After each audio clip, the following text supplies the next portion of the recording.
తెలంగాణ రాజకీయాలకు సంబంధించింది. కొండా సురేఖ ఓఎస్డీతో మొదలైన వివాదం పెద్ద రచ్చకే దారితీసింది. కొండా సురేఖ కొండెక్కి కూర్చున్నారు. ఆ తర్వాత ఇన్ఛార్జ్ వరకు ఈ వ్యవహారం వెళ్ళింది. ఇన్ఛార్జ్ కూడా చొరవ తీసుకోవాల్సిన పరిస్థితి ఏర్పడింది. సో ఇప్పుడు ఎట్టకేలకు కొండా సురేఖ ఆ అలక దిగి వచ్చారు. అయితే ఇప్పుడు డ్యామేజ్ ఎంతవరకు జరిగింది? కొండా సురేఖ అలక దిగటంతో డ్యామేజ్ కంట్రోల్ జరిగిందా అనే చర్చ కూడా జరుగుతుంది. ఇదే విషయంపై ఇప్పుడు మనం చర్చించబోతున్నాం. నాగేశ్వర్ గారు, కొండా సురేఖ కొండెక్కి కూర్చున్నారు. ఓఎస్డీతో మొదలైన వివాదంతో సహచార మంత్రులపైన విమర్శలు కూడా చేశారు. సో ఇవన్నీ వదిలేసి మళ్ళీ ఆమె వెనక్కు ఎందుకు తగ్గినట్టు? రాజకీయాల్లో పట్టుబడుపులు ఉంటాయి కదా. అక్కడ ఆమె ఇప్పుడు వెళ్ళి ఆమె కొత్తగా పార్టీ పెడుతుందా, కాంగ్రెస్ నుంచి బయటకు వెళ్ళి వేరే పార్టీలో చేరి ఉపయోగం ఉంటుందా? అందువల్ల తెగేదాకా ఎవరు లాగరు కదా రాజకీయాల్లో. పట్టుబడుపులు ఉంటాయి.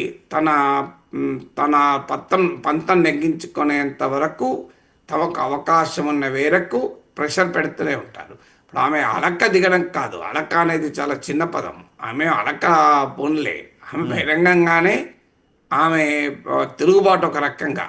అంటే ప్రభుత్వమేమో ఆమె ఓఎస్డీని తొలగిస్తే ఆ ఓఎస్డీ రివాల్వర్ పెట్టి ఒక పారిశ్రామికవేత్తను బెదిరించాడన్న ఆరోపణ వస్తే అతను అరెస్ట్ చేస్తానికి ఇంటికి పోలీసులు వెళ్తే సదరు మంత్రి ఆయనను కారులో తీసుకొని వెళ్ళారు. ఇంతకన్నా ఓపెన్ ధిక్కారం ఇంకేముంటుంది చెప్పండి? ఆ చట్టాన్ని ధిక్కరించడం, ముఖ్యమంత్రి ధిక్కరించడం తర్వాత సంగతి.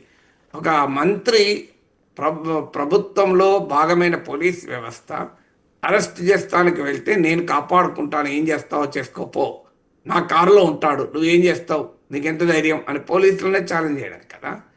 సో ఈవెన్ ఇప్పుడు కొండా సురేఖ కూతురు వ్యాఖ్యల పైన కొండా దంపతులు విచారం వ్యక్తం చేశారని వస్తుంది. అది విచారం వ్యక్తం చేయడం ఇష్యూ కాదు కదా. కూతురు వ్యాఖ్యలు కాదు, మంత్రే నేరుగా ఒక ఆరోపణకు నిందితుడిగా పోలీసులు అరెస్ట్ చేస్తానికి వెళ్తే పోలీసులు మంత్రి కారులో పట్టుకొని నేను తీసుకొని వెళ్తాను అంటే ఒక రకంగా పోలీసులను ఛాలెంజ్ చేయడం. నా కారులో ఉన్న వ్యక్తిని మీరు ఎలా చర్య తీసుకుంటారు, దమ్ముంటే చెయ్యి అన్నట్టే కదా. ఇప్పుడు నిజంగానే నాగేశ్వర్లు అంటాడు, ఒక పోలీసులు అరెస్ట్ చేస్తానికి వచ్చిన వ్యక్తిని నా ఇంట్లో దాచుకుంటే ఒప్పుకుంటారా? నా మీద కేసు పెట్టరా? ఇప్పుడు నా కారులో తీసుకొని నేను బయటికి వెళ్ళారనుకోండి, మీరు నా పైన పోలీసులు కేసు పెట్టకుండా ఉంటారా?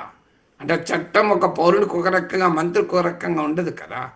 అంటే ఆ మంత్రి ఒక రకంగా ప్రభుత్వ నిర్ణయాల్ని ఛాలెంజ్ చేశారు, చట్టాన్ని ఛాలెంజ్ చేశారు. ఏం చేసుకుంటారో చేసుకోండి, మీరు అరెస్ట్ చేస్తారా, నేనే నా కారులో కూర్చుంటాను అని. నిజంగానే పోలీసు కనుక మంత్రి కారులో ఉండగా అరెస్ట్ చేస్తానికి వెళితే మంత్రి ఫిజికల్గా అడ్డుపడితే ఎంత పొలిటికల్ ఎంబరాస్మెంట్ ఉండేది మనం ఊహించుకోవడానికి కూడా ఆశ్చర్యం వేస్తుంది. ఆ తర్వాత మంత్రి కూతురు చేసిన వ్యాఖ్యలు ఏకంగా ముఖ్యమంత్రిని టార్గెట్ చేసి మాట్లాడారు. ముఖ్యమంత్రి సన్నిహితులు కూడా ఈ వ్యవహారంలో ఉన్నారని వాళ్ళ బీఆర్ఎస్ ఇప్పుడు దాన్నే ఉపయోగించుకుంటోంది. తర్వాత మేము వెళ్ళి ముఖ్యమంత్రిని కలిశాము, విచారం వ్యక్తం చేయాలంటే సరిపోదు కదా. ఆ తర్వాత కాంగ్రెస్ పార్టీ మంత్రులందరి పైన, రెడ్లందరూ కలిసి బీసీ మంత్రి పైన మీకు అటాక్ పెడుతున్నారు అన్నారు. అంటే ఉత్తమ్ కుమార్ రెడ్డి పైన, మీకు పొంగులేటి సుధాకర్ రెడ్డి, పొంగులేటి శ్రీనివాసరెడ్డి పైన టార్గెట్ కూడా చేసి మాట్లాడారు. ఆ స్థాయిలో టార్గెట్ చేసిన తర్వాత అయిపోయింది, ఇక క్లోజ్ చేయండి, క్లోజ్ అవుతుందా? మీరు లిడ్ ఓపెన్ చేస్తారు, తర్వాత మీ పని అయిపోయినాక లిడ్ క్లోజ్ చేయండి అంటే లిడ్ ఎందుకు క్లోజ్ అవుతుంది? మీరు క్లోజ్ చేసుకుంటారు, జనం ఎందుకు క్లోజ్ చేస్తారు? పొలిటికల్ శిబిరం ఎందుకు కోరి చేస్తుంది? అయితే ఒక దశకు వచ్చే వరకు కొండా సురేఖ కనుక అలాగే కంటిన్యూ అయ్యి ఉంటే తన ధిక్కార స్వరాన్ని డెఫినెట్గా కాంగ్రెస్ పార్టీ ఇంకో మార్గం ఉండేది కాదు. ఆమెను తొలగించి ఆమె ప్లేస్లో ఇంకో బీసీనే మంత్రి చేసేవారు. అప్పుడు బీసీ కార్డు కూడా పనిచేయదు కదా. మళ్ళీ బీసీ మహిళనే తీసుకొచ్చి మంత్రి చేశారు అనుకోండి, ఏం చేయగలుగుతారు? బీసీ కార్డు పనిచేయదు కదా.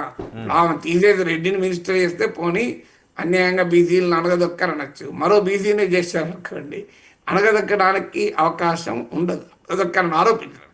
అయినా కొండా సురేఖ ఈ వ్యవహారమే కాదు, మీకు అక్కినే నాగార్జున పైన వ్యాఖ్యలు చేసినప్పుడు వివాదమైంది. అంతకుముందు వరంగల్ జిల్లా ఎమ్మెల్యేలంతా తిరగబడ్డారు. సో ఇది ఈ ఎపిసోడ్ ఇవాళ దీంతో మొదలు కాలేదు, దీంతో ఎండ్ కాలేదు. బట్ ఏదైనా ఎవరైనా, అది మంత్రి అయినా ముఖ్యమంత్రి అయినా ఎవరైనా పార్టీ అంతర్గత వేదికలకు పరిమితమై బయటికి మాత్రం ఆప్టిక్స్ యునైటెడ్గా ఉన్నాం అనే వాతావరణాన్ని కనుక ఇవ్వకపోతే కాంగ్రెస్ పార్టీ నష్టపోతుంది. ఆల్రెడీ మనము పొన్నం ప్రభాకర్ వర్సెస్ లక్ష్మణ్ కుమార్ వ్యవహారం చూసాం, కరెక్ట్. లక్ష్మణ్ కుమార్ వర్సెస్ వివేక్ వ్యవహారం చూసాం, ఇప్పుడు కొండా సురేఖ వ్యవహారం చేసాం. మొదట్లో మీకు ఫస్ట్ 1 year వరకు మీకు ఎక్కడా కాంగ్రెస్ ప్రభుత్వం యూనిటీని కోల్పోయినట్టు కనిపించట్లేదు. లోపల ఏం జరిగినా బయటికి మాత్రం చాలా యునైటెడ్గా కనబడ్డారు. ఇప్పటికీ కూడా మీకు రేవంత్ రెడ్డి, బట్టి విక్రమార్క ముఖ్యమంత్రి పదవికి పోటీ పెట్టారు. రేవంత్ రెడ్డి, ఉత్తమ్ కుమార్ రెడ్డి పోటీ పెట్టారు. అక్కడ మాత్రం మళ్ళీ ఎక్కడా మీకు డిస్టర్బెన్స్ కనిపించడం లేదు చూడండి. సో అక్కడ ఆ ఆప్టిక్స్ పర్ఫెక్ట్గా మెయింటైన్ చేస్తున్నారు. కానీ దిగువ స్థాయికి వచ్చే వరకు రాజగోపాల్ రెడ్డి తిరుగుబాటు కంటిన్యూస్గా జరుగుతూనే ఉంది. ఇవన్నీ ఒకదానికోటి కనెక్ట్ అయి ఉంటాయి. దాని పొలిటికల్ ఇంపాక్ట్ అనేది చాలా తప్పనిసరిగా ఉంటుంది. ఇంత డ్యామేజ్ కంట్రోల్ చేసుకోవాలనుకున్నా డ్యామేజ్ పెరగకుండా ఆపగలిగారు తప్ప జరిగిన డ్యామేజ్ని ఏమీ పూడ్చలేరు. జరిగిన డ్యామేజ్ జరిగిపోయింది కదా. సో నిజానికి ఇదే వ్యవహారం ఒక ప్రాంతీయ పార్టీలో అయితే ఈ పార్టీకి బహిష్కరణలు, సస్పెన్షన్లు జరిగి ఉండేవి. కానీ ఇక్కడ అట్లా కాకుండా మీరన్నట్టు యూనిటీ ఉందా లేదు ఇంకేమైనా జరిగిందని అనుకోవాలని, అధిష్టానం చొరవతో జరిగిందని అనుకోవాలా లేదంటే ముఖ్యమంత్రి చొరవతో? ప్రాంతీయ పార్టీ స్టైల్ ఆఫ్ ఫంక్షనింగ్ వేరుంటుంది. ప్రాంతీయ పార్టీలో కూడా ముఖ్యమంత్రితో ఘర్షణ వచ్చినప్పుడే సమస్య వస్తాయి, లేకపోతే అంత సమస్య రాదు. అక్కడ మంత్రుల మధ్య సమస్య వచ్చినా ఆ ఘర్షణ ఒక్కోసారి బయటికి వస్తుంది. బట్ అట్లీస్ట్ ప్రాంతీయ పార్టీలో ఆ కంట్రోల్ ఉంటుంది. కాంగ్రెస్ పార్టీలో పుల్స్ అండ్ ప్రెషర్స్ ఎక్కువ కదా. జాతీయ పార్టీ కనుక ప్రతి నాయకునికి సొంత ఈక్వేషన్ ఉంటుంది. ఎవరిని బలంగా ఉంచడం అధిష్టానానికి ఇష్టం ఉండదు. చెక్స్ అండ్ బ్యాలెన్సెస్ పెడతారు. దానివల్ల కూడా ఇలాంటి అందులో కాంగ్రెస్ పార్టీలో ఫ్రీడమ్ ఎక్కువ కనుక ఇలాంటి ఎపిసోడ్స్ జరుగుతాయి. కానీ ఇది ప్రజల ముందు చులకనయటానికి దోహదం చేస్తుంది. ప్రతిపక్షాలకు బలమైన ఆయుధాలు ఇస్తాయి. ఇదేదో వ్యక్తిగతమైన రాగద్వేషాల సమస్య కాదు కదా. ఇది వసూళ్లకు సంబంధించింది, అవినీతికి సంబంధించిన అంశము. అందువల్ల అది ఇంకా మరింత పొటెన్షియల్ డ్యామేజ్ క్రియేట్ చేసే అవకాశం ఉంటుంది కదా. అంటే ఇంతవరకు ఈ ఘటన చేసిన డ్యామేజ్ ఏంటి అంటారు? ఇంతవరకు ఈ ఘటన చేసిన డ్యామేజ్ ఏంటి పార్టీకి? ఆ డ్యామేజ్ ఏంటంటే నేనేం ఆన్సర్ చెప్పాలి రోజు. డ్యామేజ్ పొలిటికల్ డ్యామేజ్ ఉంటుంది. డ్యామేజ్ అంటే ఏం చేయాలి? ఎట్లా దాన్ని మిషన్తో కొలుస్తామా? అంటే వివాదం చెలరేగడం పార్టీలో విభేదాలను బయటపెడుతోంది, కానీ వివాదం సద్దుమనగడం యూనిటీని బయటపెడుతుందా అట్లీస్ట్? అంతా మీరు అవి అట్లాంటి స్వీపింగ్ జనరలైజేషన్ నేను చెయ్యను. స్వీపింగ్ స్టేట్మెంట్స్ కాదు.